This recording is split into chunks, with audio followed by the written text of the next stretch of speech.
വർഷത്തെ കടുത്ത തോൽവിയിലേക്ക് തള്ളിയിട്ട 10 കാര്യങ്ങളാണ് പ്രമുഖ മാധ്യമമായ മനോരമ പറഞ്ഞിരിക്കുന്നത്. അതെന്താണെന്ന് നോക്കാം. ആദ്യമായി മനോരമ പറയുന്ന കാരണമെന്ന് പറയുന്നത് ആശാവർക്കർമാരുടെ പ്രതിഷേധത്തെക്കുറിച്ചാണ്.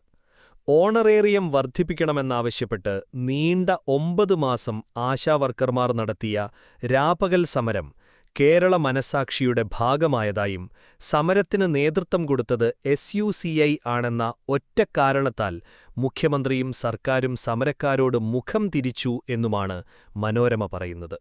ന്യായമായ വേതനവർദ്ധനയ്ക്കായി അതിസാധാരണക്കാരായ സ്ത്രീകൾ നടത്തിയ പോരാട്ടത്തെ പാട്ടപ്പെറുക്കുകളുടെ സമരമായി വരെ ചിത്രീകരിക്കാനുള്ള വ്യഗ്രത ഈ പാർട്ടി ജനവിരുദ്ധരോ എന്ന ചോദ്യമുയർത്തിയെന്നും മനോരമ ചൂണ്ടിക്കാട്ടിയിട്ടുണ്ട്. രണ്ടാമത്തെ കാരണം ഉദ്യോഗാർത്ഥികളോടുള്ള സമീപനത്തെക്കുറിച്ചാണ് പറയുന്നത്.